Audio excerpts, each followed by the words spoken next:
आपको सीधे लिए चलते हैं। ADG law and order Prashant Kumar press conference कर रहे हैं, आपको सीधे लिए चलते क्या कुछ कह रहे हैं, सुनिए। शिक्षक पात्रता परीक्षा यूपी टेट 2021 के संबंध में परीक्षाएं 2 पालियों में 10 से 12:30 तथा 2:30 से 5 बजे तक की 2 पालियों में आयोजित होनी थी। इसमें सभी 75 जनपदों में के कुल 2736 परीक्षा केंद्रों पर यह परीक्षा की जानी थी, जिसमें 19,99,418 अभ्यर्थी या परीक्षार्थी शामिल होने थे।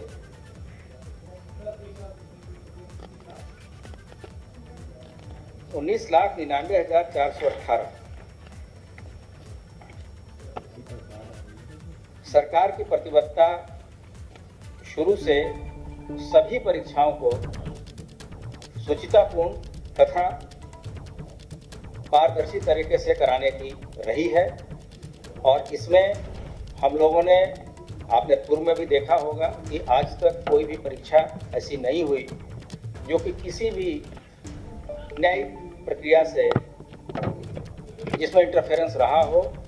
और हम लोग इसमें हमारी जो स्पेशल यूनिट्स हैं, विशेषकर एसटीएफ, कामयाब रही है। और हम लोग ने पूरी तरीके से सभी परीक्षाओं को नकल विहीन कराने में सफलता प्राप्त की है। इतनी बड़ी परीक्षा आयोजित हो रही थी, इसके लिए संबंधित विभाग के प्रमुख सचिव के द्वारा डीजीपी स्तर पर मीटिंग की गई तथा अन्य प्रशासनिक व्यवस्थाओं के अतिरिक्त ये जो नकल माफिया हैं या सॉल्वर गैंग है, इन पे कड़ी नज़र रखने के लिए हम लोगों ने एक पूरा जाल बिछाया, जिसमें मैनुअल इंटेलिजेंस तथा टेक्निकल इंटेलिजेंस की सहायता ली गई। और बीती रात हम लोगों ने कुल अभी तक 23 व्यक्तियों को गिरफ्तार किया है विभिन्न उत्तर प्रदेश के विभिन्न शहरों से, जिसमें लखनऊ से 4 लोग पकड़े गए हैं।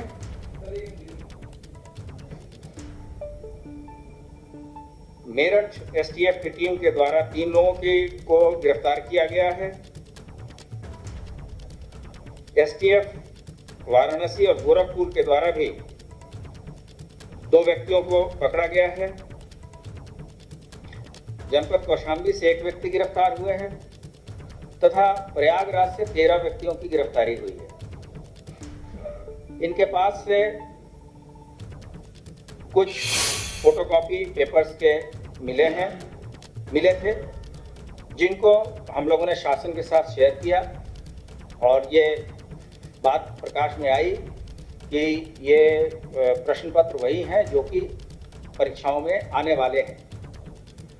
तत्काल शासन स्तर से इस पे निर्णय लिया गया कि जो शुचिता और पारदर्शिता का जो बेसिक कंसेप्ट है, उसको मद्देनजर रखते हुए हम लोगों ने, शासन ने निर्णय लिया कि ये परीक्षाएं स्थगित की जाती हैं। ये भी निर्णय हुआ है कि अगले 1 महीने में दोबारा ये परीक्षा कराई जाएंगी तथा इस परीक्षा में जो भी व्यय भार आएगा वो सरकार के द्वारा ही वहन किया जाएगा। इसके लिए बच्चों को दोबारा न तो कोई फॉर्म भरना होगा, न तो कोई फीस देनी होगी। इसके अतिरिक्त ये भी डिसाइड किया गया है कि आज जो भी बच्चे परीक्षा के लिए आए हैं, उनको अपने गंतव्य स्थान पर वापस लौटने के लिए उत्तर प्रदेश यूपीएसआरटीसी के बसेस में एडमिट कार्ड से ही फ्री जाने की अनुमति दी गई है। उनको कोई टिकट लेने की आवश्यकता नहीं है। इसके अलावा इस पूरे प्रकरण की जांच एसटीएफ के द्वारा की जाएगी और इसमें जो भी व्यक्ति, जो भी संस्था अगर इन्वॉल्व है, उसमें किसी को बख्शा नहीं जाएगा। ये चीज़ ध्यान देने योग्य है कि जो प्रश्न पत्र हैं जिस पर परीक्षाएं होनी थी, अभी तक वो केंद्रों तक नहीं गई थी, उसको आज सुबह जाना था। तो अभी तक की चेन से जहाँ तक जिस संस्था ने ये परीक्षा जिसको आयोजित करना था उससे लेकर और ट्रेजरी तक जिसका भी इसमें इन्वॉल्वमेंट होगा उन व्यक्तियों के विरुद्ध कठोर कार्रवाई की जाएगी। और जो चीज़ें बरामद की गई हैं उसमें कुछ मोबाइल फ़ोन हैं और पेपर के फोटोकॉपी हैं और इसमें उत्तर प्रदेश के अलावा बिहार के भी कुछ व्यक्ति पकड़े गए हैं। और इसमें दो तरह से चीज़ें की जाती हैं, या तो सॉल्वर गैंग के द्वारा पेपर लीक कराया जाता है या किसी अन्य सॉल्वर को बिठा के ये परीक्षाएं दी जाती हैं। तो जो कठिनाइयाँ बच्चों को हुई है उसके मद्देनजर सरकार ने ये कदम उठाए हैं।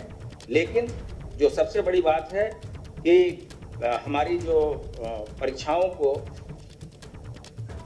बहुत ही पारदर्शी, शुचितापूर्ण तथा पवित्र तरीके से कराए जाने की जो परंपरा है उसको आगे बढ़ाते हुए ये निर्णय शासन स्तर पे लिया गया है। अब इसमें जो भी आदमी पकड़े गए हैं इसके अतिरिक्त अन्य भी लोगों की गिरफ्तारी हम करेंगे। जो 23 लोग गिरफ्तार हुए हैं उनके बारे में उनका नाम और पते हम थोड़ी देर के बाद आपको अवगत कराएंगे।